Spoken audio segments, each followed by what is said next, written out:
नमस्कार साथियों, कैसे हैं आप सब लोग। उम्मीद करता हूँ आप लोग सब लोग ठीक होंगे। चलिए शुरू करते हैं। Paper set number 4। Paper set 4 और ये है लैब असिस्टेंट के लिए। लैब असिस्टेंट के लिए होगा। पेपर सेट 4 है। इसमें टोटल एमसीक्यू हैं 100 एमसीक्यू। ठीक है, पूरे सिलेबस को ऑलमोस्ट कवर किया गया है। आज हम इस क्लास में केवल 50 एमसीक्यूज ही करेंगे। ठीक है, छोटी होने वाली है ये क्लास, लगभग 1 घंटे के आसपास होने वाली है ये क्लास। ठीक है, चलिए शुरू करते हैं बिना समय गवाते हुए। यहाँ पर आपके सामने है पहला क्वेश्चन। पृथ्वी की आंतरिक संरचना के अध्ययन में अप्रत्यक्ष स्रोत का प्रमुख उदाहरण कौन सा है? आपके पास 10 सेकंड का टाइम है।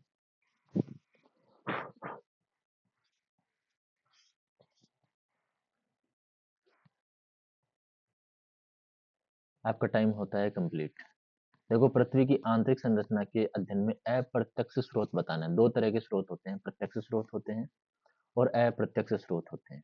प्रत्यक्ष स्रोत वे स्रोत होते हैं जो हमें डायरेक्टली देखने को मिलते हैं। अप्रत्यक्ष स्रोत होते हैं जिन्हें हम ऑब्जर्व करते हैं, इंस्ट्रूमेंट्स के द्वारा मेजर करते हैं। ठीक है, तो ज्वालामुखी से निकला लावा ये एक प्रत्यक्ष स्रोत है, तो ये नहीं होगा।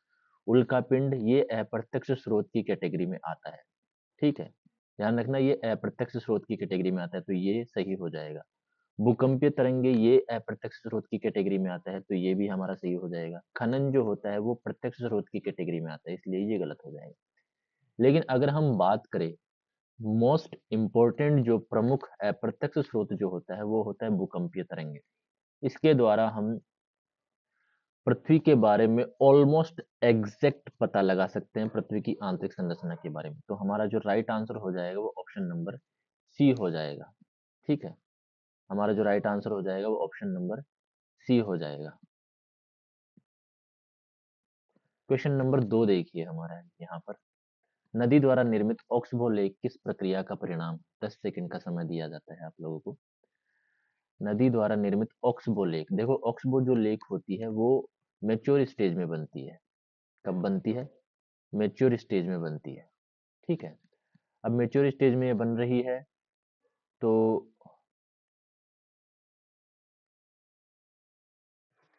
किस प्रक्रिया का परिणाम है? ऊर्ध्वाधर अपरदन से वी शेप वैली बनती है, ना कि ऑक्सबो लेक, तो ये तो नहीं होगा। पार्श्व अपरदन एवं निक्षेप से हम देखते हैं कि ऑक्सबो लेक का निर्माण होता है। हिमानी अपरदन से नहीं होता, पवन अपरदन से नहीं होता।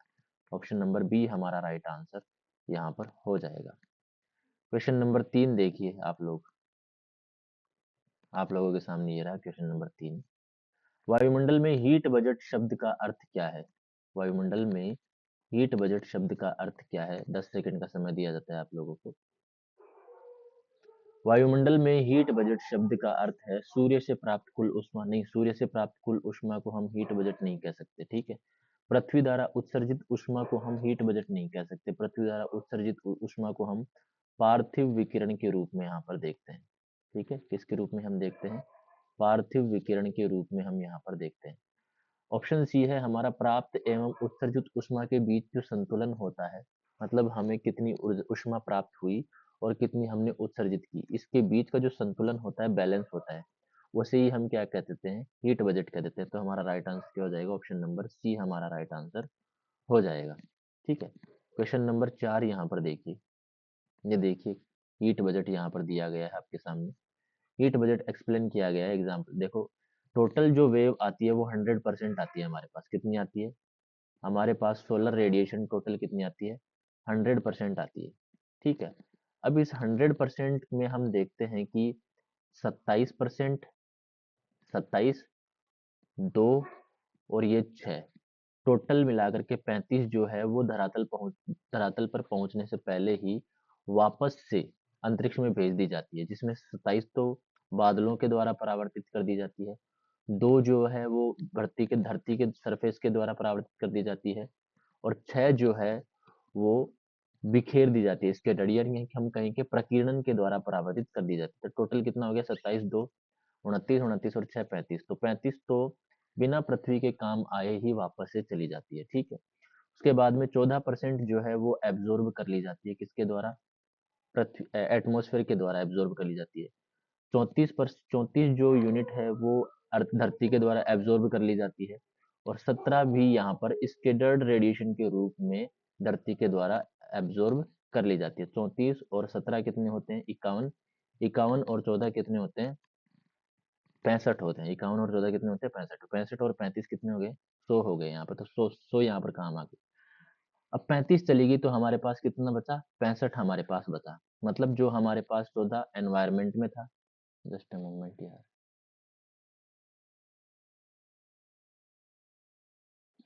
ठीक है, 65 हमारे पास था, 14 तो हमारे पास एनवायरमेंट में था, ठीक है, तो 14 तो एनवायरमेंट में है हमारे पास, लेकिन जो हमारे पास धरती में प्राप्त हुआ है वो कितना है? वो देखो वापस कैसे जाता है। तो 23 जो होता है वो रेडिएशन के द्वारा चला जाता है, जिसमें से 6, 23 में से 6 जो है वो एटमॉस्फेयर के द्वारा एब्जॉर्ब कर लिया जाता है, और बचा हुआ 17 जो है वो रेडिएट कर दिया जाता है वापस से अंतरिक्ष के अंदर। तो 6 यहाँ पर रह गया, ठीक है।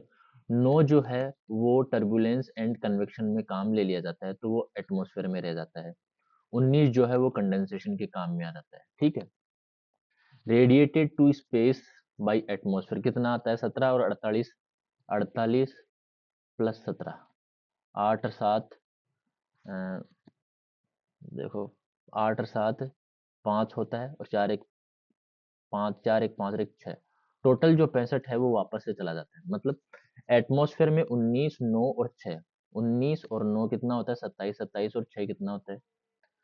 19, 9, 19 और 9 27 होता है, नहीं 28 होता है। 28 और 6 कितना होता है? 28 और 6 हमारे पास हमें पता है, 28 और 6 होता है 2 और 4, 44 होता है। 28 और 6, 28 और 6 34 होता है, 34, ठीक है। 28 और 6 34 होता है, 34 ये रहा, प्लस 16 जो पहले से मौजूद था। 6 और 4 10, 3 देख 4, 50। 19 और 9 28 होता है क्या? 19 और 9, हाँ 28 होता है। 28 और 6 34, 34 और 16 14 है, 14, 14 नहीं, 16 नहीं, 14 है। 4 4 8, और 3 देख 4, 48, ठीक है। एक मिनट में फिर से करता हूँ।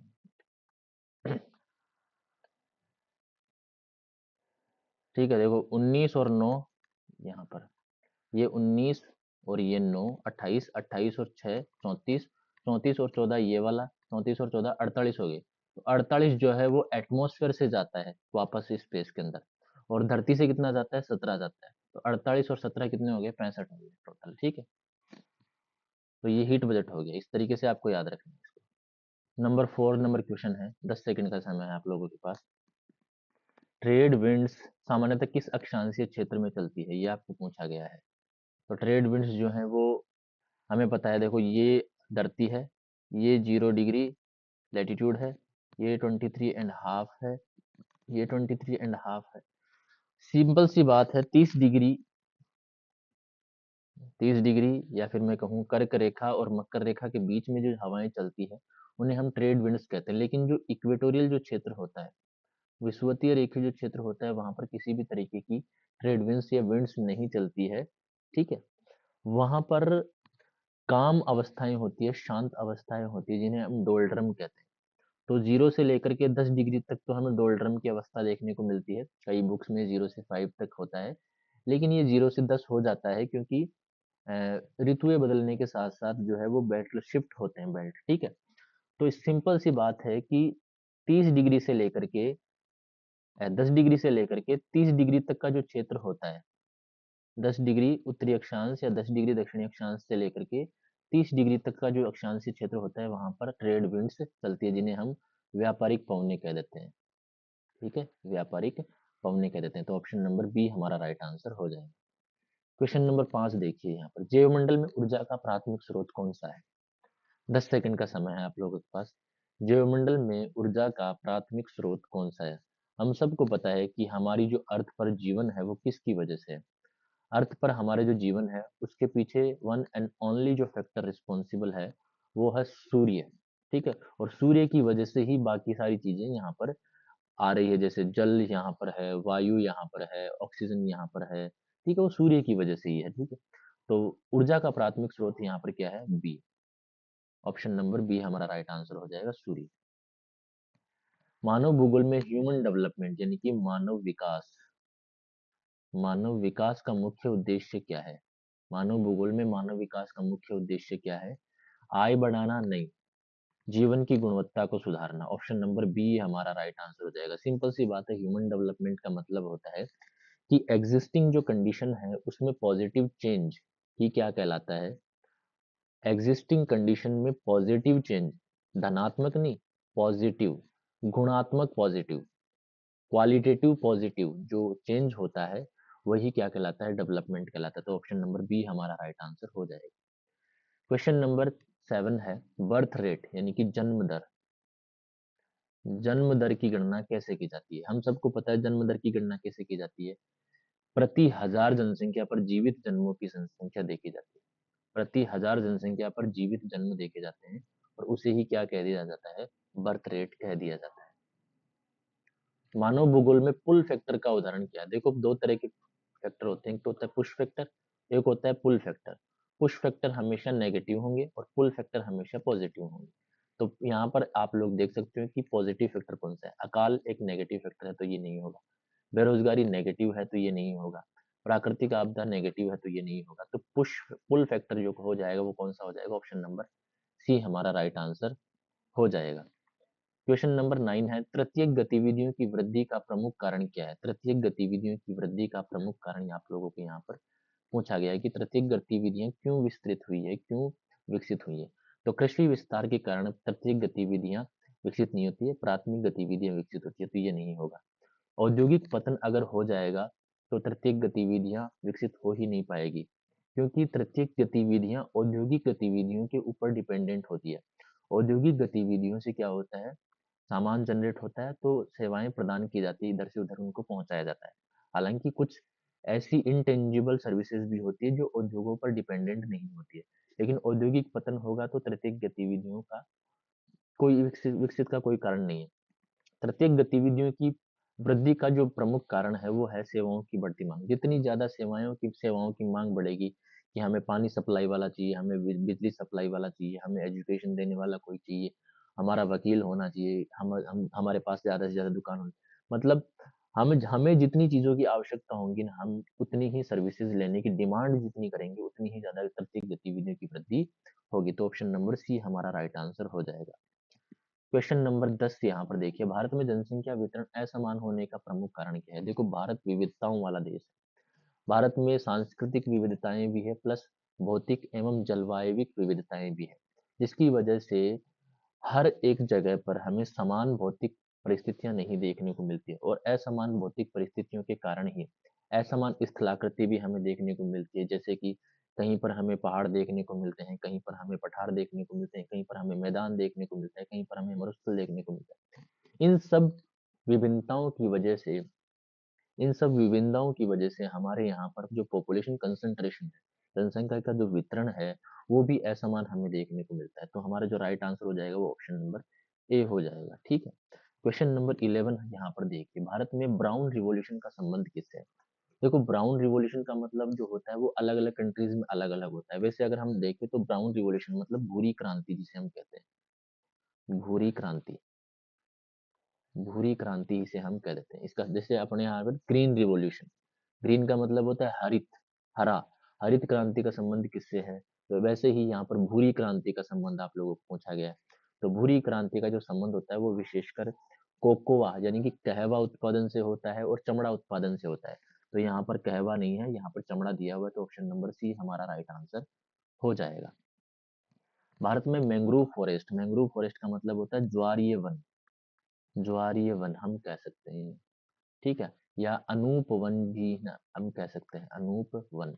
ज्वारीय वन मुख्यतः कहाँ पाए जाते हैं? देखो, ज्वारीय वन एक ऐसा इकोसिस्टम होता है जो जलीय इकोसिस्टम भी होता है प्लस स्थलीय इकोसिस्टम भी होता है, उन दोनों का मिक्स होता है। एक इसका मतलब सिंपल सी हम कह सकते हैं कि मैंग्रोव फॉरेस्ट एक तरह से इकोटोन की तरह काम करते हैं, जिसमें जलीय फॉरेस्ट की विशेषताएं भी होती है, सॉरी, जलीय विशेषताएं भी होती है प्लस स्थलीय इकोसिस्टम की विशेषताएं भी होती है।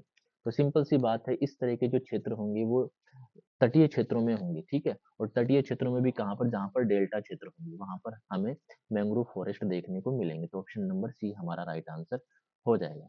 क्वेश्चन नंबर 13 है, भारत में पर कैपिटा इनकम, यहाँ पर हम लिख देते हैं हिंदी, प्रति व्यक्ति आय, प्रति व्यक्ति आय, हिंदी में से कहते हैं। भारत में प्रति व्यक्ति आय का उपयोग किसके लिए किया जाता है? क्या गरीबी को देखने के लिए प्रति व्यक्ति का आय का उपयोग किया जाता है? नहीं। क्या जनसंख्या घनत्व को? नहीं। तो क्या रोजगार को? नहीं। आर्थिक विकास का स्तर देखने के लिए हम क्या देखते हैं? प्रति व्यक्ति आय का उपयोग करते हैं। प्रति व्यक्ति आय का, जैसे अगर मान लो किसी देश की प्रति व्यक्ति आय उच्च है, तो इसका मतलब उस देश का आर्थिक विकास का स्तर भी क्या होगा? उच्च होगा। अगर किसी देश की प्रति व्यक्ति आय निम्न है, तो इसका मतलब उस देश का आर्थिक विकास का स्तर भी क्या होगा? निम्न होगा। इसलिए हमारा जो राइट आंसर हो जाएगा वो हो जाएगा कि प्रति व्यक्ति आय का उपयोग किसके लिए किया जाता है? आर्थिक विकास के स्तर को देखने के लिए प्रति व्यक्ति आय का उपयोग किया जाता है। ऑप्शन नंबर बी हमारा राइट आंसर हो जाएगा। क्वेश्चन नंबर 14 है, स्थलाकृतिक मानचित्रों में रिलेटिव हाइट, इसे हम हिंदी में कहते हैं सापेक्षिक ऊंचाई, सापेक्षिक ऊंचाई। यहाँ पर जो थोड़े दिन पहले हमने देखा था कि अरावली से रिलेटेड कुछ इश्यूज जो सुप्रीम कोर्ट की तरफ से पैदा हुए थे, जिसको गवर्नमेंट ने प्रस्तुत किया था, उनमें एक शब्द था सापेक्षिक ऊंचाई। वो सापेक्षिक ऊंचाई ही वहां पर सबसे बड़ा इशू था, सबसे बड़ी कंट्रोवर्सी का वजह बना था। तो रिलेटिव हाइट का मतलब होता है दो बिंदुओं के बीच का अंतर। एक हाइट तो देखी जाती है मीन सी लेवल से, मतलब समुद्र तल से ऊंचाई देखी जाती है, और एक देखी जाती है सापेक्षिक ऊंचाई। समुद्र तल से ऊंचाई जो है हमारे यहाँ पर कोस्ट से देखी जाती है, चेन्नई कोस्ट से देखी जाती है। वैसे ही अगर हम बात करें सापेक्षिक ऊंचाई, तो लोकल लेवल पर हम उसकी ऊंचाई देखते हैं, ठीक है? तो इसका मतलब होता है दो बिंदुओं के बीच का अंतर ही क्या कहलाता है? सापेक्षिक ऊंचाई कहलाता है, ठीक है? ऑप्शन नंबर बी हमारा राइट आंसर हो जाएगा। Question number 15, large scale maps यानी कि वृहद पैमाने का मानचित्र, वृहद पैमाना मानचित्र, वृहद पैमाने का जो मानचित्र होता है उसकी प्रमुख विशेषता क्या होती है? देखो, पैमाने के आधार पर दो तरीके के मानचित्र के आधार पर पैमाने के आधार पर दो तरीके के मानचित्र होते हैं। एक तो होता है वृहद पैमाने के मानचित्र, और एक होते हैं स्मॉल को क्या बोलेंगे, छोटे पैमाने के मानचित्र, ठीक है? तो दो तरह के पैमाने होते हैं, जिसमें छोटे पैमाने के मानचित्र को दो पार्ट में डिवाइड किया जाता है, और वृहद पैमाने के मानचित्रों को दो पार्ट में डिवाइड किया जाता है। वृहद पैमाने के जो मानचित्र होते हैं उनमें हम स्मॉल एरिया कवर करते हैं। ध्यान रखना, उल्टा सिस्टम चलता है। वृहद पैमाने के मानचित्र में हम स्मॉल एरिया कवर करते हैं, मतलब जैसे कोई किसी का खेत हो गया, कोई गांव हो गया, कोई ढाणी हो गई, कोई शहर हो गया, ठीक है? इस तरह के जो अगर मैप हम बनाते हैं, तो स्मॉल इस तरह के जो मैप बनाते हैं वो वृहद पैमाने के मानचित्र पर हम बनाते हैं, वृहद पैमाने पर हम बनाते हैं। और अगर हम लार्ज एरिया कवर करते हैं, लाइक एशिया, लाइक हम कहें कि ईस्टर्न एशिया, लाइक हम कहें पूरा वर्ल्ड, तो वो वहां पर हम देखते हैं कि एरिया हम जो कवर कर रहे हैं वो लार्ज एरिया कवर कर रहे हैं, तो इसलिए हम वहां पर जो स्केल यूज करेंगे वो स्मॉल स्केल यूज करेंगे, ठीक है? स्मॉल स्केल में हम देखते हैं कि लार्ज एरिया को कवर करते हैं, और लार्ज एरिया में हम इंफॉर्मेशन जो है वो बहुत कम वहां पर उस मैप के अंदर दिखा पाते हैं, ठीक है? अगर हमें इंफॉर्मेशन ज्यादा दिखानी है तो हमें बहुत सारे मानचित्र बनाने पड़ेंगे। तो लार्ज स्केल मैप की जो प्रमुख विशेषता ये है कि ये बड़े क्षेत्र को तो नहीं दर्शाते बिल्कुल। बड़े क्षेत्र को दर्शाएंगे तो कम विवरण होगा, तो बड़े क्षेत्र को नहीं दर्शाते तो कम विवरण तो इनमें होता नहीं। इनमें जो है वो अधिक विवरण दिखाया जाता है, क्योंकि छोटे क्षेत्र को दिखाया जाता है, और छोटे क्षेत्र में ज्यादा से ज्यादा हम इंफॉर्मेशन उस पैमाने पे के मानचित्र में दिखा सकते हैं। तो हमारा सी राइट आंसर हो जाएगा।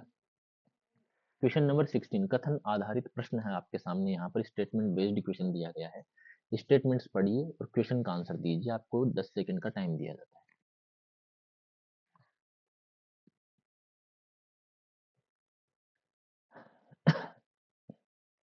आपका समय होता है पूरा। चलिए, स्थलाकृतिक मानचित्र बड़े पैमाने के मानचित्र होते हैं। देखो, बड़े पैमाने के मानचित्रों को हम दो पार्ट्स में डिवाइड करते हैं। एक तो हो गया कैडेस्ट्रल मैप, ठीक है? एक तो हो गया कैडेस्ट्रल मानचित्र, और एक हो गया स्थलाकृतिक मानचित्र, जिसे हम कहते हैं टोपोग्राफिक मैप, टोपोग्राफिकल मैप कहते हैं। दो मानचित्रों में हम डिवाइड करते हैं। तो सिंपल सी बात है, स्थलाकृतिक मानचित्र किस पैमाने के हैं? बड़े पैमाने के। तो पहला स्टेटमेंट तो सही हो गया। बड़े पैमाने के मानचित्र अधिक विवरण दिखाते हैं, हम अभी हमने देखा था, तो ये भी सही हो गया। बड़े पैमाने के मानचित्र पूरे देश को दर्शाते हैं, तो हम ये कह सकते हैं कि हमारा जो सर्वे ऑफ इंडिया है वो टोपोग्राफिकल मैप बनाता है, और टोपोग्राफिकल मैप जो है वो बड़े पैमाने के मानचित्रों की कैटेगरी में आता है। तो बड़े पैमाने के मानचित्र में हम पूरे देश को भी दर्शा सकते हैं, हमारे देश की जहाँ तक बाउंड्रीज जाती है वहां तक हम इनसे दर्शा सकते हैं। तो हमारा जो राइट आंसर क्या होगा, 1, 2 और 3 हो गया, ऑप्शन नंबर डी हमारा राइट आंसर हो जाएगा। नेक्स्ट है रिमोट सेंसिंग में सेंसर का क्या अर्थ होता है। रिमोट सेंसिंग मतलब सुदूर संवेदन, सुदूर संवेदन में सेंसर का मतलब होता है, सेंसरी होता है, सेंसर का मतलब सेंसर होता है, या हम कहते हैं संवेदक, हिंदी में इसे हम कह देते हैं संवेदक। तो रिमोट सेंसिंग में या सुदूर संवेदन में संवेदक का क्या अर्थ होता है। ऊर्जा उत्सर्जित होती है, नहीं ऊर्जा उत्सर्जित नहीं होता। डेटा संग्रह, मानचित्र मापना या दूरी मापना।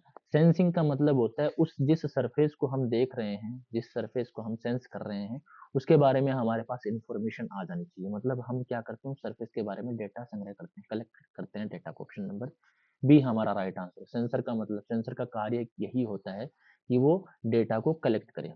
ठीक है, सेंसर का वर्क क्या होता है कि डेटा कलेक्ट करना। Option number B right answer हो गया। क्वेश्चन नंबर 18, हवाई छाया चित्रों में टोन शब्द का क्या अर्थ है। देखो टोन जो है वो दो अर्थों में यूज किया जाता है, रंग और चमक। ठीक है, ज्यादातर इसका जो यूज किया जाता है वो चमक का स्तर देखने के लिए जाता है, डिग्री ऑफ ब्राइटनेस देखने के लिए टोन का यूज किया जाता है। ठीक है, चलिए यहाँ पर टोन का मतलब किसी वस्तु या क्षेत्र में उसकी उजली या गहरी छाया को हम देख सकते हैं। यह वस्तु की परावर्तन क्षमता और सतह की विशेषताओं पर निर्भर करता है कि वस्तु का परावर्तन स्तर कितना है। जितना ज्यादा परावर्तन स्तर उतना ज्यादा ब्राइटनेस। ठीक है, तो टोन ब्राइटनेस या डार्कनेस हो गया। हल्का टोन मतलब अधिक प्रकाश परावर्तित करने वाली सतह जैसे रेत या सूखी मिट्टी। गहरा टोन का मतलब होता है कम प्रकाश परावर्तित करने वाली सतह जैसे पानी या घना वनस्पति। टोन का उपयोग विभिन्न भू आकृतिक और भौगोलिक विशेषताओं की पहचान करने के लिए किया जाता है, जैसे कि जल निकाय को हम गहरे टोन में दिखाते हैं, रेतीले क्षेत्र को हम हल्के टोन में दिखाते हैं, वनस्पति को हम मध्यम गहरे टोन में दिखा देते हैं यहाँ पर। नेक्स्ट है 19वां, भारत में रेन वाटर हार्वेस्टिंग, हम ये कह सकते हैं वर्षा जल संग्रहण। वर्षा जल संग्रहण का मुख्य उद्देश्य क्या है, तो सिंपल सी बात है, वर्षा के जल को अगर हम संग्रहित करेंगे तो किस क्या होगा, वो जहां पर वर्षा जल हमने संग्रहित किया है वो धीरे धीरे धीरे रिस करके ग्राउंड वाटर को रिचार्ज करेगा। मतलब जो भूमिगत जल है, भूजल है, उसका पुनर्भरण हो जाएगा। यहाँ पर ऑप्शन नंबर बी हमारा राइट आंसर हो जाएगा। क्वेश्चन नंबर 20 है, यहाँ पर देखिए जीआईएस में लेयर से क्या अभिप्राय है। लेयर्स का मतलब होता है परत, स्तर, हम ये कह सकते हैं। ठीक है, तो जीआईएस में लेयर से क्या अभिप्राय है। जीआईएस में लेयर का मतलब होता है कि एक इंफॉर्मेशन के ऊपर दूसरी इंफॉर्मेशन अप्लाई करना। ठीक है, जैसे यहाँ पर हो गया वर्षा, तापमान, वनस्पति, मृदा। इन तीनों की, इन चारों की हमारे पास अलग अलग लेयर है। तो इन चारों को हम क्या करेंगे, एक के ऊपर एक रखेंगे तो हम ये पता लगा सकते हैं कि तापमान और वर्षा किस तरीके से प्रभावित होती है। वर्षा तापमान मिलकर के वनस्पति को किस प्रकार से प्रभावित करते हैं। वर्षा तापमान और वनस्पति, वनस्पति जो है वो मृदा के अनुसार किस प्रकार से प्रभावित होती है। मतलब इन चारों डेटा को हम लेयर बाय लेयर एक के ऊपर एक रखेंगे तो वहां पर हम ये देख सकते हैं कि जीआईएस में इंफॉर्मेशन हमारे पास कोरिलेशन के रूप में वहां पर आ जाती है। ठीक है, कि वर्षा और तापमान किस तरीके से संबंधित है, वर्षा और वनस्पति, वर्षा और मृदा, मृदा और वनस्पति किस प्रकार से संबंधित है। ठीक है, तो एक प्रकार की सूचना परत होती है जीआईएस में layer. Okay, option number B हमारा राइट आंसर हो जाएगा। क्वेश्चन नंबर, ये देखिए यहाँ पर थोड़ी सी इंफॉर्मेशन है। जीआईएस में लेयर का अर्थ है किसी भौगोलिक डेटा सेट का दृश्य रूप जो नक्शे पर अलग अलग परतों जैसे सड़कें, नदियां, जंगल, जनसंख्या आदि के रूप में प्रदर्शित होता है। हर लेयर एक विशिष्ट प्रकार की जानकारी को दर्शाता है।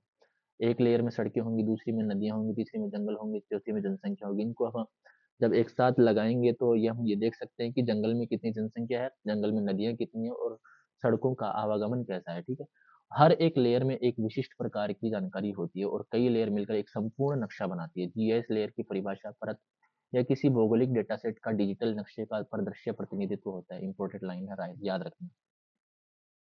डेटा स्रोत से जुड़ा हुआ, हर लेयर किसी डेटा स्रोत यानी कि shape file, raster image, database से जुड़ी होती है। यह तय करती है कि डेटा नक्शे पर किस तरीके से दिखा है। विजुअलाइजेशन कैसा होता है, लेयर को बिंदु, रेखा, पॉलीगॉन या सरफेस के सतह पर रूप पर प्रदर्शित किया जा सकता है। ठीक है, हमारे पास एक पॉइंट्स है, पॉइंट्स के साथ हम पॉइंट्स जुड़ा हुआ जो लाइन है, लाइन से जुड़ा हुआ पॉलीगॉन बना हुआ है, इनको एक सतह पर दूसरी सतह पर रखते हैं तो हमारे पास विजुअलाइजेशन जो है वो अच्छा प्रदर्शित होता है। ड्राइंग ऑर्डर्स, हम देख नक्शे में लेयर ऊपर नीचे क्रम में रखी जाती है, नीचे की लेयर पहले दिखाई देती है और ऊपर की लेयर उसे ढक सकती है, ठीक है। नेक्स्ट 21वां, पृथ्वी के आंतरिक भाग में डिसकंटिन्यूटी का अर्थ क्या होता है? देखो डिसकंटिन्यूटी का मतलब होता है असंबद्धता, इसे हम हिंदी में कहते हैं असंबद्धता, ठीक है। तो सिंपल सी बात है, असंबद्धता कब उत्पन्न होती है? देखो हम असंबद्धताओं की स्टडी कब करते हैं? जब हम भूकंपीय तरंगों की स्टडी करते हैं, ठीक है। और असंबद्धता का भूकंपीय तरंगे किस प्रकार से गति करती है? भूकंपीय तरंगे पदार्थ के घनत्व के आधार पर गति करती है, जितना ज्यादा अधिक घनत्व होगा उतनी ज्यादा भूकंपीय तरंगों की गति होगी, ठीक है। मतलब अगर पदार्थ के घनत्व में परिवर्तन होगा तो भूकंपीय तरंग की वेग में, भूकंपीय तरंग के स्पीड में भी हमें परिवर्तन देखने को मिलेगा, ठीक है। तो जब घनत्व में अचानक परिवर्तन आता है, जब घनत्व में अचानक परिवर्तन आता है तो भूकंपीय तरंगी की स्पीड में भी कमी या वृद्धि आ जाती है, उसमें भी परिवर्तन आता है। और जहां पर इस प्रकार का परिवर्तन हमें देखने को मिलता है, घनत्व में अचानक परिवर्तन हमें देखने को मिलता है, उसी जगह को हम क्या कह देते हैं? डिसकंटिन्यूटी या असंबद्धता कह देते हैं। ऑप्शन नंबर बी हमारा राइट आंसर हो जाएगा। क्वेश्चन नंबर 22, फोल्ड माउंटेन्स का निर्माण मुख्यतः किस प्रक्रिया से होता है? फोल्ड माउंटेन्स को हम कहते हैं वलित पर्वत, वलित पर्वत हम कह देते हैं। फोल्ड माउंटेन्स का या वलित पर्वत का निर्माण मुख्यतः किस प्रक्रिया से होता है? तो सिंपल सी बात है, वलित पर्वत का जो निर्माण है वो दो प्लेटों के आपस में टकराने की वजह से होता है, जिनके मध्य जो सेडिमेंट होता है या उस उन मासेस के जो किनारे होते हैं वो खुद से ही वलित होकर के पर्वत का निर्माण कर लेते हैं। तो जब दो प्लेटें आपस में टकराती है, मतलब वहां पर जो बल उत्पन्न होता है वो होता है कंप्रेशनल फोर्स, यानी कि संपीड़न जो बल होता है उसकी वजह से वहां पर मौजूद जो सेडिमेंट होता है, वहां पर जो किनारे होते हैं वो स्क्वीज होकर के फोल्डेड माउंटेन्स बन जाते हैं। तो सिंपल सी बात है, भ्रंशन क्रिया से यहाँ पर ब्लॉक पर्वत बनते हैं, ना कि वलित पर्वत। ज्वालामुखी क्रिया से ज्वालामुखी पर्वत बनते हैं। संपीड़न बल से हम देखते हैं कि यहाँ पर वलित पर्वतों का निर्माण होता है। तो ऑप्शन नंबर सी हमारा राइट आंसर हो जाएगा। क्वेश्चन नंबर 23, वायुमंडल में एडियाबेटिक प्रोसेस से क्या तात्पर्य है? देखो दो तरीके की प्रोसेस होती है। एडियाबेटिक को हम कहते हैं रुद्धोष्म, रुद्धोष्म हिंदी में हम कहते हैं इसे रुद्धोष्म प्रक्रिया, रुद्धोष्म प्रक्रिया हम इसे कह देते हैं। देखो एक तो होता है नॉर्मल लैप्स रेट, सामान्य पतन दर, सामान्य पतन दर। सामान्य पतन दर में क्या होता है? ऊष्मा का ह्रास होता है। लेकिन जो रुद्धोष्म प्रक्रिया होती है उसमें ना ही तो ऊष्मा जो होती है वो चेंज नहीं होती है, ना ही तो प्राप्त करता है ना ही उसके अंदर से जाती है, ठीक है। तो एडियाबेटिक प्रोसेस में क्या होता है? बिना ऊष्मा विनिमय तापमान परिवर्तन हो जाता है अगर किसी हवा का, तो उसे हम कहते हैं एडियाबेटिक प्रोसेस या रुद्धोष्म प्रक्रिया। तो ऑप्शन नंबर बी हमारा राइट आंसर हो जाएगा। चलो इसके बारे में 5-2-4 मिनट हम देखते हैं। देखो एडियाबेटिक जो प्रोसेस होती है जिसमें वायु का तापमान केवल दबाव में परिवर्तन के कारण बदलता है। वायु का जो प्रेशर है, देखो देखो वायु जब ऊपर उठती है तो हमें पता है जैसे जैसे हम वायुमंडल में ऊपर की तरफ जाते हैं तो एयर प्रेशर जो है वो कम होता चला जाता है। जब ये एयर प्रेशर बदलता है, ठीक है, जब ये एयर प्रेशर बदलता है तो ऊपर उठती हुई हवा जो है वो ठंडा होना शुरू हो जाती है।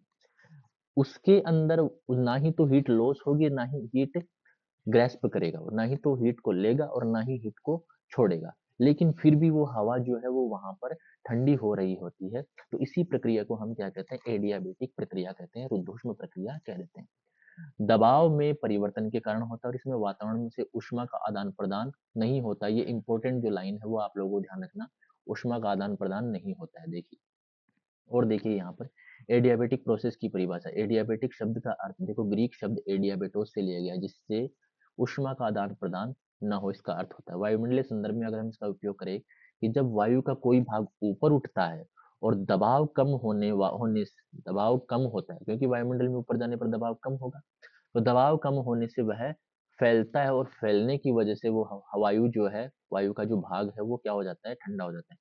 इसी तरह जब वायु नीचे आती है तो दबाव बढ़ने से एयर प्रेशर बढ़ता है, जिसकी वजह से वह वायु क्या हो जाती है? संकुचित हो जाती है और जिसकी वजह से वो क्या हो जाती है? गर्म हो जाती है, ठीक है।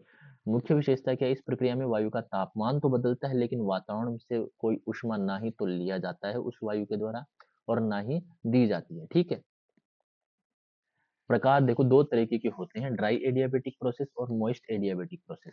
देखो शुष्क एडियाबेटिक प्रोसेस में क्या होता है? इसमें क्या होता है जब वायु में जलवाष्प का संघनन नहीं होता है, ध्यान रखना, जब वायु में जलवाष्प का संघनन नहीं होता है तो ठंडा होने की जो दर होती है वो 10 डिग्री सेल्सियस प्रति 1000 मीटर की ऊंचाई पर होती है, और सामान्य पतन दर में कितना होता है 6.5 डिग्री सेल्सियस प्रति 1000 मीटर हमें देखने को मिलता है। ठीक है, तो शुष्क एडियाबेटिक प्रोसेस में जो ठंडा होने की दर है वो 10 डिग्री सेल्सियस प्रति 1000 मीटर होती है ऊंचाई पर। और वहीं मॉइस्ट एडियाबेटिक प्रोसेस की अगर मैं बात करूं तो जब वायु में जलवाष्प होता है और ऊपर उठने पर उसका संघनन होता है, इसमें जलवाष्प का संघनन नहीं होता है लेकिन इसमें जलवाष्प का संघनन होता है। ठीक है, तब संघनन से लेटेंट हीट निकलती है, जब संघनन से क्या होती है लेटेंट हीट निकलती है, जो गुप्त उष्मा होती है वो निकलती है, जिससे ठंडा होने की जो दर होती है वो कम हो जाती है। अगर संघनन नहीं होता है तो ठंडा होने की दर जो है वो तेज हो जाती है, लेकिन यहाँ पर जो ठंडा होने की जो दर है मॉइस्ट में, वो ठंडा होने की दर क्या हो जाती है कम हो जाती है, और वो औसतन ठंडा होने की दर कितनी हो जाती है 6 डिग्री सेल्सियस प्रति 1000 मीटर हो जाती है। ठीक है, तो शुष्क और आर्द्र एडियाबेटिक प्रोसेस में आपको अंतर पता चल गया होगा। इसका महत्व जो है वो मौसम विज्ञान में बहुत ज्यादा है। क्यों? क्योंकि बादल बनने की प्रक्रिया और वर्षा की बनने की जो प्रक्रिया अगर हम समझने की कोशिश करते हैं तो हम एडियाबेटिक प्रोसेस को समझना बहुत जरूरी है। पर्वतीय क्षेत्रों में तापमान का जो परिवर्तन होता है उसके पीछे का जो कारण होता है उसको जानने के लिए हमें एडियाबेटिक प्रोसेस का समझना बहुत जरूरी होता है। तापमान गिरावट का कारण जानने के लिए हमें ये पता करना होता है कि किस तरीके से तापमान गिर रहा है। ऊंचाई बढ़ने पर वायु का दबाव घटता है, सबको पता है, वायु फैलती है और ठंडी हो जाती है। उष्मा का स्रोत वायुमंडल में ऊपर से नहीं बल्कि नीचे से पृथ्वी की सतह से गर्मी मिलती है। ये इंपॉर्टेंट लाइन है, ध्यान रखना, मोस्ट इंपॉर्टेंट लाइन है, वीवीआईपी लाइन है, ध्यान रखना। वायुमंडल को उष्मा जो मिलती है, सॉरी, वायुमंडल को जो गर्मी मिलती है वो सूर्य से नहीं मिलती है, वो मिलती है पृथ्वी के सतह से। मतलब वायुमंडल जो है वो नीचे से गर्म होना शुरू होता है, ना कि ऊपर से। इसीलिए तो हम देखते हैं कि नीचे का वायुमंडल ज्यादा गर्म होता है, और जैसे जैसे हम ऊपर की तरफ जाते हैं वायुमंडल जो है वो ठंडा होना शुरू हो जाता है। क्यों? क्योंकि वायुमंडल जो है वो नीचे से गर्म होना शुरू होता है, और जैसे जैसे हम ऊपर की तरफ बढ़ते जाते हैं हीट ट्रांसफर की जो प्रोसेस होती है वो बहुत ज्यादा स्लो हो जाती है, जिसकी वजह से ऊपर वाला वायुमंडल गर्म नहीं हो पाता है, बल्कि नीचे वाला वायुमंडल ही गर्म हो जाता है या रह जाता है। ठीक है, चलिए आगे चलते हैं। लू जो होती है, देखो लू ड्राई एडियाबेटिक प्रोसेस से और मॉइस्ट एडियाबेटिक प्रोसेस में क्या होता है, लू एक प्रकार की वायु है, इसमें क्या होता है जलवाष्प की स्थिति नहीं होती है, जबकि इसमें मौजूद होती है। कूलिंग रेट जो होती है ड्राई एडियाबेटिक प्रोसेस में 10 डिग्री सेल्सियस प्रति 1000 मीटर होती है, इसमें मॉइस्ट में या आर्द्र में 6 डिग्री सेल्सियस प्रति 1000 मीटर। उष्मा का आदान प्रदान ड्राई एडियाबेटिक में नहीं होता है, जबकि मॉइस्ट एडियाबेटिक में आर्द्र एडियाबेटिक में क्या होता है, संघनन के दौरान लेटेंट हीट निकल जाती है, बाहर निकल जाती है। इसमें किसी भी तरह का आदान प्रदान नहीं होता और इसमें बाहर निकल जाती है, ऐड नहीं होती। उदाहरण के लिए इसमें शुष्क हवा ऊपर उठती है, इसमें बादल बनने वाली हवा। ध्यान रखना, अगर आपको पूछा जाए कि निम्नलिखित में से बादल किस प्रक्रिया से बनते हैं तो आपको ऑप्शन में दिया जाए ड्राई एडियाबेटिक और मॉइस्ट एडियाबेटिक, तो आप वहां पर राइट आंसर करके आएंगे मॉइस्ट एडियाबेटिक, मतलब आर्द्र रुद्धोष्म प्रक्रिया के द्वारा ही बादलों का निर्माण होता है। ठीक है, ड्राई एडियाबेटिक प्रोसेस के द्वारा बादलों का निर्माण नहीं होता। एडियाबेटिक प्रोसेस वायु का तापमान परिवर्तन केवल दबाव के कारण बिना उष्मा आदान प्रदान, ड्राई एडियाबेटिक शुष्क हवा तेज कूलिंग रेट होती है। ध्यान रखना, ड्राई एडियाबेटिक में हवा बहुत तेजी से ठंडी होगी, लेकिन मॉइस्ट एडियाबेटिक में हवा जो है वो धीरे धीरे ठंडी होगी। ठीक है, मॉइस्ट एडियाबेटिक आर्द्र हवा होती है, लेटेंट हीट के कारण धीमी कूलिंग रेट होती है। यह प्रक्रिया बादल निर्माण, वर्षा और पर्वतीय जलवायु को समझने में अत्यंत महत्वपूर्ण है। ऊंचाई बढ़ने पर वायु ठंडी होती है क्योंकि दबाव घटने से वह फैलती है, यही एडियाबेटिक प्रोसेस कहलाती है। इतनी चीजें हमने इसमें देखी। क्वेश्चन नंबर 24, पृथ्वी पर कोरियोलिस फोर्स यानी कि कोरियोलिस प्रभाव, कोरियोलिस बल, कोरियोलिस को कोरियोलिस कहेंगे, फोर्स को हम बल कहेंगे। पृथ्वी पर कोरियोलिस बल का प्रभाव किस पर पड़ता है? देखो, पृथ्वी पर कोरियोलिस प्रभाव जो है वो सबसे ज्यादा फ्रीली मूविंग जो ऑब्जेक्ट होते हैं उन पर हमें देखने को मिलता है, या जिनका घनत्व बहुत कम होता है उनके ऊपर हमें इनका प्रभाव देखने को मिलता है। और सबसे ज्यादा जो घनत्व कम होता है वो वायु और जल का होता है, और वायु और जल में पवन और महासागरीय जो धाराएं होती हैं उनके ऊपर हमें कोरियोलिस बल का प्रभाव ज्यादा देखने को मिलता है। 25, जैवमंडल में फूड चेन या फिर इसे कह देते हैं खाद्य श्रृंखला, हिंदी में इसे हम कह देते हैं खाद्य श्रृंखला। जैवमंडल में खाद्य श्रृंखला की शुरुआत किससे होती है? देखो, जैवमंडल में खाद्य श्रृंखला की जो शुरुआत होती है वो ऐसे यहाँ से होती है, घास से। घास, फिर इसको खाती है बकरी, बकरी को खाता है बकरी को क्या खाता है, कुत्ता, कुत्ते को खा जाता है भेड़िया, भेड़िए को खा जाता है शेर। ठीक है, तो शुरुआत कहाँ से हो रही है? यहाँ से। देखो इसे तो हम कहते हैं उत्पादक, इसे हम कहते हैं उपभोक्ता। इन सबको हम क्या कह देते हैं? इन सबको हम क्या कह देते हैं? उपभोक्ता कह देते हैं। बस इन उपभोक्ताओं को हम अलग अलग डिवाइड कर देते हैं, जैसे प्राथमिक उपभोक्ता, ये द्वितीयक, ये तृतीयक, ये चतुर्थक उपभोक्ता। इस तरीके से उपभोक्ताओं को डिवाइड किया जाता है। लेकिन यहाँ पर पूछी गई है कि खाद्य श्रृंखला की शुरुआत कहाँ से होती है? तो खाद्य श्रृंखला की शुरुआत कहाँ से होती है? उत्पादक से होती है, प्रोड्यूसर से होती है। तो सिंपल सा राइट आंसर क्या हो जाएगा? ऑप्शन नंबर सी हमारा राइट आंसर हो जाएगा। क्वेश्चन नंबर 26, मानव भूगोल में पॉपुलेशन कंपोजिशन मतलब जनसंख्या संगठन, संगठन यहाँ पर हम कह रहे हैं जनसंख्या संगठन का अध्ययन किस जनसंख्या संगठन जो है वो किसका अध्ययन करता है? पॉपुलेशन कंपोजिशन का अध्ययन किसका करता है? सिंपल सी बात है, जनसंख्या का वितरण नहीं, या पॉपुलेशन डिस्ट्रीब्यूशन जो करता है, जनसंख्या की संरचना स्ट्रक्चर जो पॉपुलेशन जो है उसका अध्ययन किया जाता है। मतलब कितने पुरुष हैं, कितनी स्त्री हैं, कितने बच्चे हैं, ठीक है, इन ये सब मिलकर के पॉपुलेशन कंपोजिशन में बनाते हैं। इसके अलावा कितने पुरुष काम कर रहे हैं, कितनी स्त्रियां काम करती हैं, कितने बच्चे तो काम करते नहीं है, या फिर मैं कहूँ कि कितने बूढ़े पुरुष हैं, कितनी बूढ़ी स्त्रियां हैं, इस तरीके से कितने साक्षर हैं, कितने साक्षर नहीं है, ये सभी मिला करके क्या करते हैं? पॉपुलेशन कंपोजिशन बनाते हैं। ठीक है, तो पॉपुलेशन कंपोजिशन में सिंपल सी हम बात है, जनसंख्या की संरचना को हम देखते हैं। ऑप्शन नंबर बी हमारा राइट आंसर हो जाएगा 26 में। 27, लिटरेसी की परिभाषा जनगणना में किस आयु? लिटरेसी का मतलब होता है साक्षरता। साक्षरता की परिभाषा जनगणना में किस आयु से लागू होती है? तो सबको पता है 7 वर्ष से ये लागू होती है। तो ऑप्शन नंबर सी हमारा राइट आंसर हो गया। आप लोग कमेंट करके ये बताइए कि ये 7 वर्ष की जो परिभाषा है वो कौन से सेंसस में दी गई थी? ऑप्शन है 1981, 1991, 2001 या 2011। ठीक है, चलिए। मानव भूगोल में ऑक्यूपेशनल स्ट्रक्चर से क्या अभिप्राय है? ऑक्यूपेशन का मतलब होता है व्यवसाय, व्यवसायिक या व्यवसाय संरचना से क्या अभिप्राय है? सिंपल सी बात है, कितने लोग, किस तरीके के लोग, कितने लोग काम में लगे हुए हैं, कार्यशील जनसंख्या। ठीक है, और कौन-कौन से कामों में लगा हुआ है, ये ऑक्यूपेशनल स्ट्रक्चर दिखाता है। कितने लोग कौन-कौन से कामों में लगे हुए हैं, जैसे 10 लोग तो लगे हुए हैं कारीगरी करने में, 10 लोग मजदूरी करने में, 10 लोग डॉक्टर हैं, 10 लोग वकील हैं, 10 लोग शिक्षक हैं, 10 लोग ट्रांसपोर्ट हो रहे हैं। ठीक है, ये संरचना हो गई कि इतने-इतने लोग इस काम में लगे हुए हैं। तो सिंपल सी बात है, विभिन्न व्यवसायों में जनसंख्या का वितरण क्या कहलाता है? ऑक्यूपेशनल स्ट्रक्चर कहलाता है। ऑप्शन नंबर बी हमारा राइट आंसर हो जाएगा।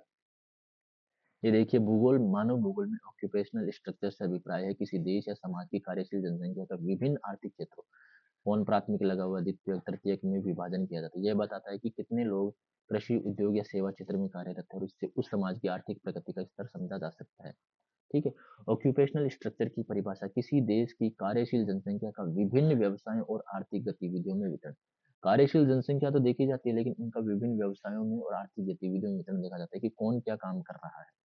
मानव भूगोल में इसका जो महत्व होता है कि यह जनसंख्या की आर्थिक संरचना और विकास के स्तर को दर्शाता है कि किस तरीके का आर्थिक स्तर है। अगर लोग प्राथमिक क्रियाओं में ज्यादा संलग्न होंगे तो उसका मतलब होगा कि उस देश की, उस जनसंख्या की आर्थिक स्थिति और विकास का स्तर जो है वो निम्न होगा। अगर ज्यादा से ज्यादा लोग तृतीयक या चतुर्थक क्रियाओं में संलग्न होंगे तो इसका मतलब होता है उसकी, उस देश की या उस जनसंख्या की आर्थिक संरचना और विकास का स्तर बहुत उच्च स्तर तक पहुंच चुका है। ठीक है, ये देखा जाता है। मुख्य क्षेत्र जो है प्राथमिक हो गया, द्वितीयक हो गया, तृतीयक हो गया। ये आपको पता होना चाहिए। कृषि, पशुपालन, मत्स्य पालन, खनन ये प्राथमिक में आते हैं। उद्योग, विनिर्माण या निर्माण कार्य द्वितीयक में आते हैं। परिवहन, व्यापार, बैंकिंग, शिक्षा, स्वास्थ्य, प्रशासन ये तृतीयक में आते हैं। विशेषताएं देखिए, आर्थिक विकास का सूचक है। यदि अधिकांश जनसंख्या प्राथमिक क्षेत्र में है तो देश कृषि प्रधान और विकासशील है। ठीक है, द्वितीयक और तृतीयक क्षेत्र में अधिक लोग, देश औद्योगिक और विकसित है। ये भी मैंने बता दिया थोड़ी देर पहले। स्थानिक भिन्नता, भौगोलिक संसाधन, तकनीकी स्तर और सामाजिक संरचना के अनुसार ऑक्यूपेशनल स्ट्रक्चर बदलता रहता है। ध्यान रखना, मरुस्थलीय क्षेत्रों में ऑक्यूपेशनल स्ट्रक्चर अलग होगा, पहाड़ी क्षेत्रों में ऑक्यूपेशनल स्ट्रक्चर अलग होगा, उपजाऊ क्षेत्रों में ऑक्यूपेशनल स्ट्रक्चर अलग होगा, और पठारी क्षेत्रों में ऑक्यूपेशनल स्ट्रक्चर अलग होगा।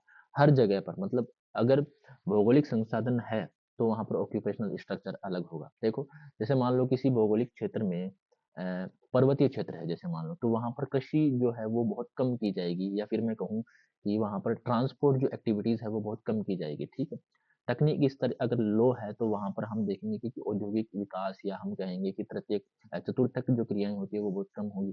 सामाजिक संरचना के अकॉर्डिंग भी ऑक्यूपेशनल स्ट्रक्चर बदलता रहता है। जैसे जनजातीय क्षेत्र जो है, जनजातीय जो है वो ज़्यादातर कृषि और हम कह सकते हैं प्राथमिक क्रियाओं में ज़्यादा संलग्न होती है। और वहीं अगर हम कहेंगे शहरी क्षेत्रों की जो सामाजिक संरचना होती है, वहाँ पर ज़्यादातर जो लोग होते हैं वो तृतीयक क्रियाओं में संलग्न होते हैं। तो सिंपल सी बात है, भौगोलिक संसाधन, तकनीकी स्तर, सामाजिक संरचना के अनुसार ऑक्यूपेशनल स्ट्रक्चर जो है वो बदलता रहता है।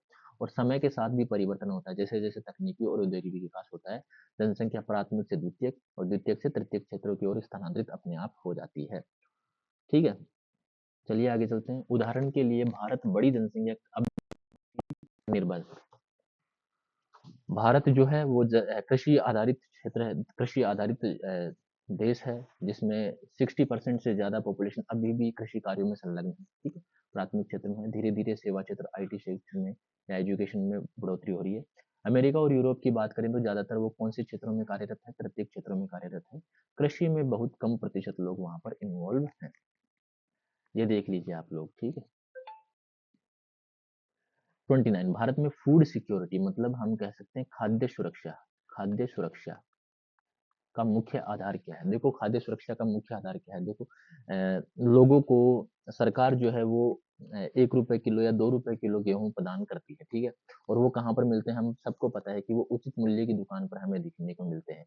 तो भारत में खाद्य सुरक्षा का मुख्य आधार जो है वो पीडीएस है, सार्वजनिक वितरण जो प्रणाली होती है, पब्लिक डिस्ट्रीब्यूशन जो सिस्टम होते हैं, उचित मूल्य की दुकान जिसे हम कहते हैं, वो ही एक तरह से हम कह सकते हैं कि भारत में फूड सिक्योरिटी का मुख्य आधार माना जाता है। ठीक है? Option number B right answer हो जाएगा। नेक्स्ट 30 भारत में व्हाइट रिवॉल्यूशन का सीधा संबंध, व्हाइट का मतलब होता है सफेद या श्वेत, हम इसे कह देते हैं श्वेत क्रांति। श्वेत क्रांति का सीधा संबंध किससे है? तो सिंपल सी बात है, जैसे हरित क्रांति फसल उत्पादन से संबंधित थे, गेहूं चावल इस तरीके से। जैसे पीली क्रांति जो है वो सरसों के उत्पादन से संबंधित थी, और वैसे ही श्वेत जो क्रांति है वो दुग्ध उत्पादन से संबंधित है। तो दुग्ध उत्पादन यानी कि श्वेत क्रांति का सीधा परिणाम क्या हुआ? दुग्ध उत्पादन में वृद्धि हो गई। ठीक है? तो ऑप्शन नंबर बी हमारा राइट आंसर हो जाएगा। क्वेश्चन नंबर 31 देखिए, कथन आधारित प्रश्न है। भारत में अधिकांश जनसंख्या कृषि पर निर्भर है, अभी हमने देखा, सही बात है। तृतीयक क्षेत्र का योगदान जीडीपी में बढ़ रहा है, बढ़ रहा है, बढ़ा नहीं है, बढ़ रहा है धीरे धीरे, तो ये भी सही है। ठीक है? द्वितीय क्षेत्र में कच्चे माल का उत्पादन होता है, नहीं, कच्चे माल का उत्पादन जो है वो प्राथमिक में होता है। ठीक है? तो ये हमारा राइट, ये गलत हो गया। तो ऑप्शन एक, कथन एक और कथन दो ही सही है, तो ऑप्शन नंबर ए हमारा राइट आंसर हो जाएगा इसमें। कथन आधारित प्रश्न फिर से, भारत में मानसून कृषि का आधार है, सही बात है। अगर भारत में मानसून फेल हो जाता है तो उस भारत की कृषि फेल हो जाती है। अगर मानसून अच्छा रहता है तो उस सीजन में कृषि जो है वो अच्छी हो जाती है। तो सिंपल सी बात है कि कृषि का जो मुख्य आधार है भारत में, वो क्या है? मानसून है। ठीक है? पहला कथन सही हो गया। सभी फसलें समान मात्रा में वर्षा चाहती है, ये बिल्कुल गलत बात है। बाजरा को कम वर्षा की जरूरत पड़ती है, गेहूं को अधिक वर्षा की जरूरत पड़ती है, चावल को और भी ज्यादा वर्षा की जरूरत पड़ती है। सिंपल सी बात है, वर्षा का मतलब होता है पानी। ठीक है? और हम ये देखते हैं कि भौगोलिक क्षेत्र जो है वो असमान है, इसलिए वर्षा की मात्रा भी असमान हमें देखने को मिलती है। सभी फसलें जो है वो समान मात्रा में बिल्कुल भी वर्षा नहीं चाहती है। तो कथन दो गलत हो गया। सिंचाई सुविधाएं कृषि उत्पादन को स्थिर बनाती है, ऑप्शन नंबर सी है, ये भी हमारा सही राइट आंसर हो गया। अगर हम किसी एरिया में अगर किसी फसल को उगाते हैं और हमें पता है कि इस क्षेत्र में इतने बड़े एरिया में इतना फसल उत्पादन होगा, और अगर वहां पर सिंचाई सुविधाएं नहीं है, तो हमारी एक्सपेक्टेशंस के अकॉर्डिंग वहां पर उत्पादन नहीं होता है। मतलब उत्पादन जो है वो सिंचाई सुविधाओं के अभाव में अस्थिर हो गया। लेकिन अगर वहां पर सिंचाई सुविधाएं होंगी तो जितना हमने सोचा है उतना, या हो सकता है उससे ज्यादा हम उत्पादन कर ले। तो सिंपल सी बात है, सिंचाई सुविधाएं जो है वो क्रॉप फेलियर को बचाती है, यानी कि जो उत्पादन होता है उसको स्थिर बनाए रखती है। हमारा जो अनुमान होता है वो ऑलमोस्ट एग्जैक्ट हो जाता है। ठीक है? तो एक कथन और तीन कथन सही हो गया, तो हमारा राइट आंसर क्या हो जाएगा? ए सही हो जाएगा। क्वेश्चन नंबर 33, निम्नलिखित का मिलान कीजिए। मिलान वाले क्वेश्चन है भाई। देखो, जलोढ़ मिट्टी जो है वो नदियों द्वारा लाई गई है, सही बात है। नदियों द्वारा लाई गई मिट्टी जलोढ़ मिट्टी कहलाती है। लाल मिट्टी का जो लाल रंग होता है वो लोग साइड की वजह से होता है, सही बात है। लेटेराइट मिट्टी जो है वो अधिक वर्षा व अधिक तापमान वाले क्षेत्रों में हमें देखने को मिलती है, तो ऑप्शन ये भी सही है। तो एक, दो और तीन, तीनों सही है। एक, दो और तीन, ऑप्शन ए हमारा राइट आंसर हो जाएगा उसमें। क्वेश्चन नंबर 34, मिलान कीजिए।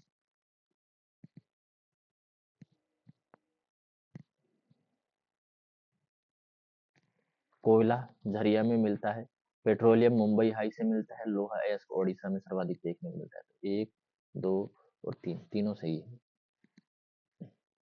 एक, दो और तीन, option number A right answer हो जाएगा। यहाँ पर देखिए क्वेश्चन, रिमोट सेंसिंग में, रिमोट सेंसिंग मतलब सुदूर संवेदन, सुदूर संवेदन। देखो ये थोड़ी सी इंग्लिश टर्मिनोलॉजीज है जो आप लोगों को थोड़ा बहुत पता होनी चाहिए कि सुदूर संवेदन को इंग्लिश में रिमोट सेंसिंग कहते हैं। Electromagnetic spectrum, electromagnetic spectrum, E M S हम इसे कह देते हैं, इलेक्ट्रोमैग्नेट विद्युत चुंबकीय स्पेक्ट्रम है, इसे हम कह देते हैं हिंदी में विद्युत चुंबकीय स्पेक्ट्रम। ठीक है, विद्युत चुंबकीय स्पेक्ट्रम का उपयोग क्यों किया जाता है? ईएमएस का यूज क्यों किया जाता है रिमोट सेंसिंग में? दूरी मापने के लिए नहीं, पृथ्वी की घूर्णन गति जानने के लिए नहीं, वस्तुओं की पहचान करने के लिए हम इलेक्ट्रोमैग्नेटिक स्पेक्ट्रम का यूज करते हैं। ठीक, ऑप्शन नंबर सी हमारा राइट आंसर हो जाएगा। क्वेश्चन नंबर 36, हवाई छायाचित्रों में टेक्सचर शब्द किसे दर्शाता है? टेक्सचर, टेक्सचर का मतलब होता है वस्तुओं की सतह का खुरदरापन, surface roughness of object. Option number C हमारा राइट आंसर, कि उसका टेक्सचर स्मूथ है या रफ है, किस तरीके का उसका सरफेस है वो हम देखते हैं। ठीक है, ऑप्शन नंबर सी हम राइट आंसर करें। 37, स्थलाकृतिक मानचित्रों में फॉर्म लाइंस का उपयोग क्यों किया जाता है? सटीक ऊंचाई दर्शाने के लिए या अनुमानित स्थलाकृति दिखाने के लिए, जल निकाय दिखाने में, सड़कें दिखाने के लिए? फॉर्म लाइंस का यूज क्यों किया जाता है?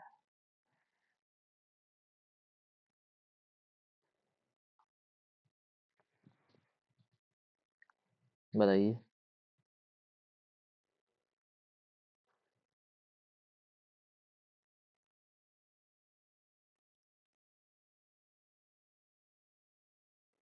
ये हमने पहले भी किया है।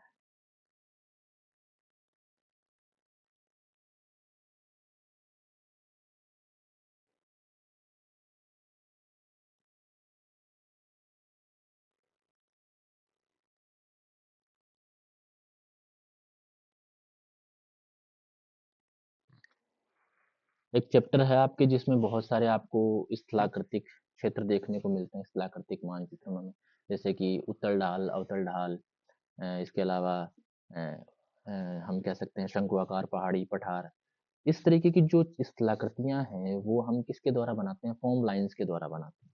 ठीक है, तो फॉर्म लाइंस की हम सिंपल सी बात हम देखते हैं, तो यहाँ पर हम देखते हैं अनुमानित स्थलाकृति दिखाने के लिए, अप्रोक्सीमेट रिलीफ दिखाने के लिए, ऊंचाई नहीं, स्थलाकृति दिखाने के लिए, कि जैसे मान लो इस तरीके से लाइनें बनी हुई हैं।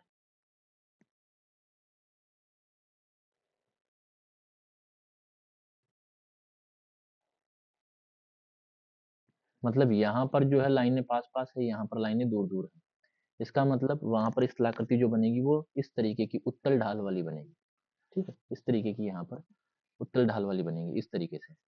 ये गलत मैंने बना दिया इसको थोड़ा सा, फॉर्म लाइंस ऐसे बनाई जाती है,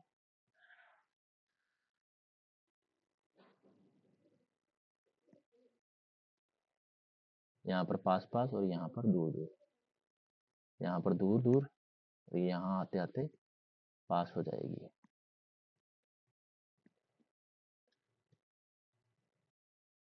ठीक है, लाइनें दूर दूर होने का मतलब होता है स्लोप जो है वो कम है, और लाइनें पास पास होने का मतलब होता है कि वहां पर स्लोप ज्यादा है। ठीक है, इस तरीके से यहाँ पर स्लोप ज्यादा हमें देखने को मिलता है क्योंकि ये लाइनें जो है वो पास पास हमें देखने को मिलेगी। इस तरीके से उत्तल ढाल को निर्मित करता है। ठीक, अनुमानित स्थलाकृति दिखाने हेतु फॉर्म लाइंस का यूज किया जाता है। ऑप्शन नंबर बी हमारा राइट आंसर हो जाएगा।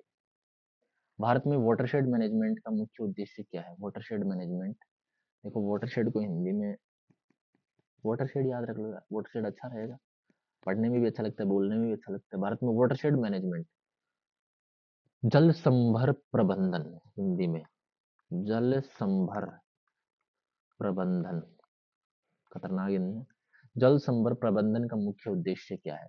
मृदा एवं जल संरक्षण इसका मुख्य उद्देश्य होता है। ऑप्शन नंबर बी हमारा राइट आंसर हो जाएगा। हरियाली प्रोजेक्ट का नाम सुना है आप लोगों ने? हरियाली प्रोजेक्ट का नाम, चलो हरियाली प्रोजेक्ट के बारे में आप लोग मुझे बताइए। आपने सुना होगा अरवारी पानी संसद, इसका नाम भी सुना होगा, ये क्या है और कहाँ पर ये चलाई गई, ये इसके बारे में भी बताइए। ठीक है, सिंपल सी बात है, वाटरशेड मैनेजमेंट का मुख्य उद्देश्य मृदा एवं जल संरक्षण से रिलेटेड होता है। ऑप्शन नंबर बी हमारा राइट आंसर है। आप लोगों को एक, आप लोगों से शिकायत है कि मैं जो क्वेश्चन पूछता हूँ ना, उस क्वेश्चन का आप लोग आंसर नहीं करते हैं कमेंट में। इसका मतलब है कि आप पूरा वीडियो नहीं देखते हैं। अभी आप पूरा वीडियो नहीं देख रहे हैं, लेकिन जैसे जैसे एग्जाम नजदीक आएगी ना, आप लोग ये वीडियोस देखेंगे, मुझे पता है। भारत में रेन फेड एग्रीकल्चर, वर्षा आधारित कृषि का अर्थ क्या है? सिंपल सी बात है, वर्षा पर जो निर्भर कृषि होती है वही वर्षा आधारित या रेन फेड एग्रीकल्चर कहलाती है। ठीक है, ऑप्शन नंबर बी। जीआईएस में क्वेरी का उपयोग किस लिए किया जाता है? देखो, जीआईएस में क्वेरी का उपयोग इसलिए किया जाता है ताकि हम जीआईएस में जीआईएस करते समय वहां पर प्रश्न पूछ सकें। क्वेरी का उपयोग किस लिए किया जाता है? प्रश्न पूछने के लिए जीआईएस का उपयोग किया जाता है। ठीक है, और सिंपल सी बात है, यहाँ पर डेटा विश्लेषण के लिए हम क्वेरी का यूज करते हैं। जीआईएस में क्वेरी का उपयोग डेटाबेस से विशेष शर्तों के आधार पर जानकारी निकालने, छांटने और विश्लेषण करने के लिए किया जाता है। किस तरह का हमने डेटा लिया है, एनालिसिस हम करते हैं। हम प्रश्न पूछ सकते हैं कि किस तरीके का डेटा हमारे पास है, हमारे पास जो कंडीशन है उसके आधार पर हमारे पास डेटा है या नहीं है। ठीक है, जैसे कि किसी निश्चित क्षेत्र में स्थित गांवों को ढूंढना, 1000 मीटर से अधिक ऊंचाई वाले स्थानों को चुनना। इसलिए क्वेरी का मुख्य उद्देश्य डेटा एनालिसिस करना होता है, न कि मानचित्र बनाना, दूरी मापना या प्रक्षेप चुनना। नेक्स्ट 41, महासागरीय जल में लवणता का मुख्य स्रोत क्या है?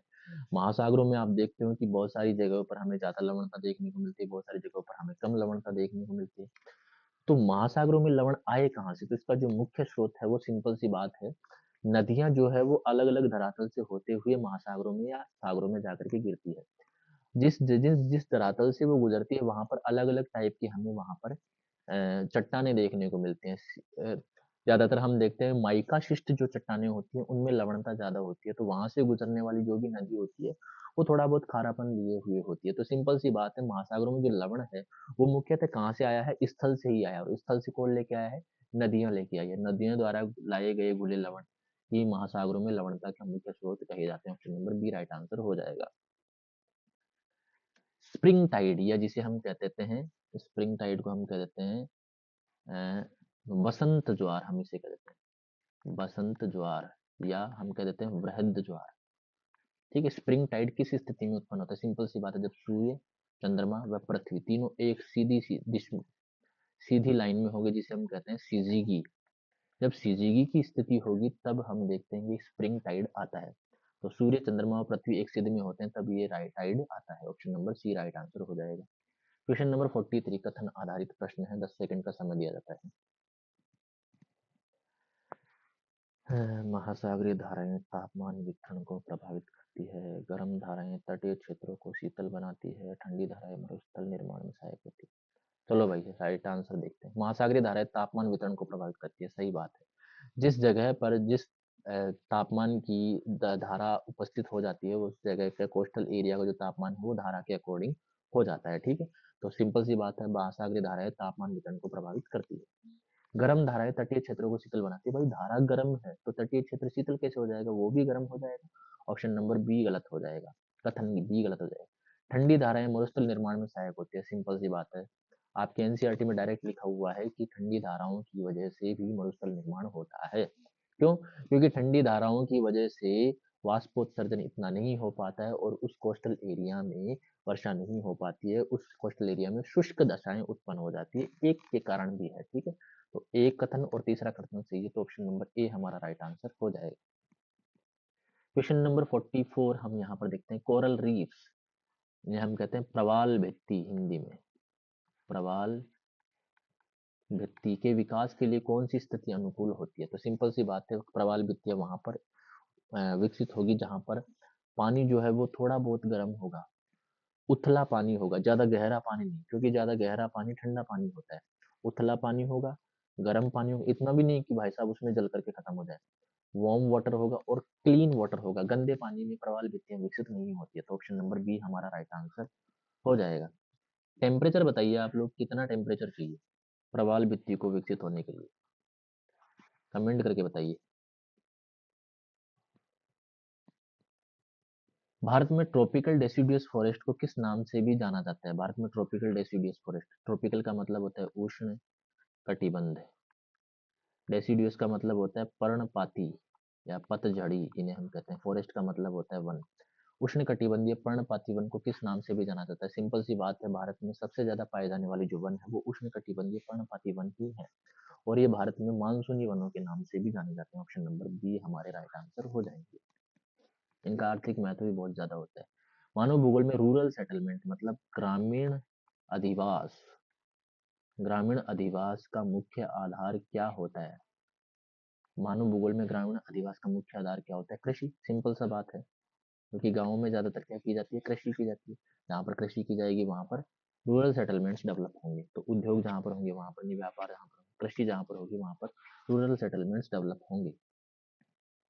Question number 47 statement based question है। सघन बस्तियां सामान्यतः समतल भूमि पर विकसित होती हैं। बिखरी बस्तियां पहाड़ी एवं शुष्क क्षेत्रों में पाई जाती हैं। सघन बस्तियां जल की कमी के कारण बनती है। चलिए इसको सही करते हैं। सघन बस्तियां सामान्यतः समतल भूमि पर विकसित होती है। सिंपल सी बात है, जहाँ पर समतल भूमि होगी, जहाँ पर उबड़ खाबड़ नहीं होगा, जहाँ पर ट्रांसपोर्ट डेवलपमेंट अच्छी तरीके से होगा, जहाँ पर कृषि अच्छी तरीके से की जाती है, वहीं पर सघन बस्तियां डेवलप हो पाती है। बिखरी हुई जो बस्तियां होती है वो पहाड़ी क्षेत्रों में और शुष्क क्षेत्रों में होती है, क्योंकि शुष्क क्षेत्रों में जल की कमी होती है, तो वहां पर कृषि नहीं की जा सकती, इसलिए वहां पर बिखरी हुई अवस्था में बस्तियां देखने को मिलती है। इसके अलावा पहाड़ी क्षेत्रों की अगर मैं बात करूँ तो वहां पर ट्रांसपोर्ट डेवलपमेंट ना ही वहां पर कृषि की जा सकती है, इसलिए वहां पर बस्तियां जो है वो डिस्पर्स्ड या बिखरी हुई अवस्था में हमें देखने को मिलती है, तो ये कथन भी हमारा सही हो गया। सघन बस्तियां जल की कमी के कारण बनती नहीं, जल की कमी के कारण स्पर्स्ड या डिस्प्लेस्ड सेटलमेंट्स हमें देखने को मिलते हैं, तो ऑप्शन नंबर कथन सी गलत हो गया। तो केवल एक और दो हमारा राइट आंसर हो जाएगा। क्वेश्चन नंबर 48 ट्रांसपोर्ट नेटवर्क का विकास किस पर निर्भर करता है? ट्रांसपोर्ट का मतलब होता है परिवहन और नेटवर्क का मतलब होता है तंत्र या नेटवर्क। सिंपल सी बात है, तो परिवहन तंत्र या परिवहन नेटवर्क का विकास किस पर निर्भर करता है? स्थलाकृति और गतिविधियों पर, भाषा पर, संस्कृति पर? भाषा पर बिल्कुल नहीं, संस्कृति पर बिल्कुल नहीं, जलवायु पर बिल्कुल नहीं। स्थलाकृति कैसी है, आर्थिक गतिविधियां कैसी है? अगर स्थलाकृति समान है, मैदानी है, तो वहां पर ट्रांसपोर्ट नेटवर्क अच्छा डेवलप होगा, और जहां पर आर्थिक गतिविधियां बिल्कुल भी नहीं है वहां पर ट्रांसपोर्ट डेवलप होकर के क्या कर लेगा? तो ट्रांसपोर्ट डेवलप वहां पर होगा जहां पर इकोनॉमिक एक्टिविटीज ज्यादा की जाती है, ताकि वहां पर लोग आ जा सके अच्छी तरीके से, तो ऑप्शन ए हमारा राइट आंसर हो जाएगा। क्वेश्चन नंबर 49 भारत में सबसे सस्ता परिवहन साधन कौन सा है? सिंपल सी बात है, भारत में क्या हर जगह पर सबसे सस्ता परिवहन साधन जो होगा वो जल होगा। ऑप्शन नंबर सी हमारा राइट आंसर हो जाएगा। ठीक है, सबसे महंगा जो परिवहन होता है वो वायु परिवहन होता है, सबसे सस्ता जो होता है वो जल परिवहन होता है। ठीक है, चलिए, इंटरनेशनल ट्रेड का अर्थ क्या होता है? इंटरनेशनल का मतलब होता है अंतरराष्ट्रीय, अंतरराष्ट्रीय व्यापार। ट्रेड का मतलब होता है व्यापार। अंतरराष्ट्रीय व्यापार का क्या अर्थ क्या होता है? सिंपल सी बात है, देशों के बीच का जो व्यापार होता है वही क्या कहलाता है? इंटरनेशनल ट्रेड कहलाता है। एक देश दूसरे देश के साथ अगर व्यापार करता है तो उसे हम इंटरनेशनल ट्रेड कहते हैं। ऐसा नहीं कि एक गांव दूसरे गांव से अगर व्यापार कर रहा है तो इंटरनेशनल ट्रेड हो गया, नहीं। एक स्टेट दूसरे स्टेट से व्यापार करता है तो इंटरनेशनल नहीं होता है। शहर शहरों के बीच अगर होता है तो इंटरनेशनल होता है। देश अगर दूसरे देश से व्यापार कर रहा है तो इंटरनेशनल ट्रेड कहलाता है। ऑप्शन नंबर सी हमारा राइट आंसर हो गया है। इस पेपर में आज के लिए 50 एमसीक्यूज ही हैं। ये पहला पार्ट है इसका, पेपर सेट 4 का। पेपर सेट 4 का सेकंड पार्ट आप लोगों को बहुत जल्दी मिल जाएगा, कल तक मिल जाएगा।